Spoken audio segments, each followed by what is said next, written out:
the influx of talent that we've just seen, the creativity that we recognized last season in a coaching staff that didn't have the type of talent that we have now going into this season.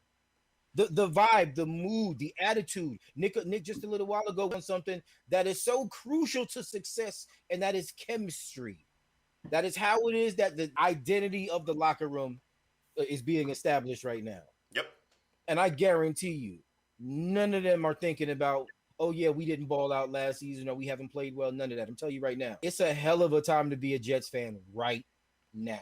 Period. I won't debate that. CJ, Yeah, I get where you're coming from. I know that this franchise has pummeled us emotionally and mentally for a very long time. Let me tell you where we're at right now. When Joe Douglas got hired, he had to knock the building down. He had to knock the building down. The building. He had to call a friggin' exorcist.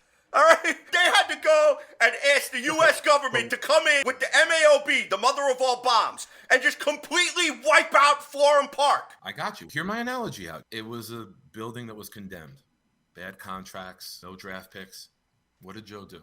He knocks down the building. He clears out all the rotted ground from underneath, and he had to build it as brand new. Yep, you're right. It wasn't a rebuild. It was, we got to tear it down to nothing. Mm-hmm. Yeah, this wasn't a rebuild. This was a build. Now, the Jets had to be treated as if they were brand new. What we did with trading Darnold, with trading Adams, with trading Herndon, and getting that capital back and starting brand new. Our offensive line went from the worst in the NFL to potentially a top 7 or 8 line this year. If this line stays healthy with that talent, we're going to be very good. Our D line that couldn't get after the quarterback could very well be a top D line. Very good. Our secondary, Gardner, Whitehead, Reed, those additions could make our secondary better. You're looking at a team that could have went from a 32nd defense to top 10, potentially top 15. a top 15. Easy. Now, look, when Joe Douglas first got here, it was an old rotted building. It was abandoned. Rocks were thrown through all the windows. There was nothing there. And now what you're going to see is you're going to see it being built the right way. It's going to have a good foundation from the ground up. It's going to have all the new amenities that all these new buildings have, right? It's going to be free Wi-Fi everywhere. It's going to be the right way over several seasons. We've had many GMs, and we know it. We can list all the names that tried to change the franchise on February 14th with overpaying contracts that were awful. Mosley and Bell come to mind that day. How many times did we hear the Jets won the offseason because they gave out the big contracts? Right. The Jets are winning the offseason because they're giving out the right contracts to the right players.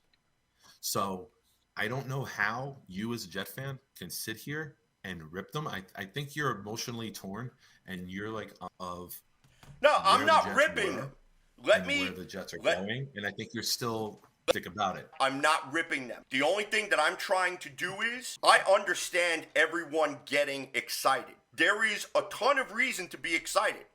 I'm excited as a Jets fan that I might actually see competitive football this year. And when I wear my Jets gear, I'm not going to get licked, especially down here in Central Florida, where I'm surrounded by Tampa Bay Bucks fans, Miami Dolphins fans, Jacksonville Jaguars fans, New England Patriots fans, Pittsburgh Steelers fans, Dallas Cowboys fans, you name it. I got a bunch of bozos around me. All right, that I got to listen to. Because we're the Jets. What I want to see is go out and produce. This is what I told everybody at the end of last season.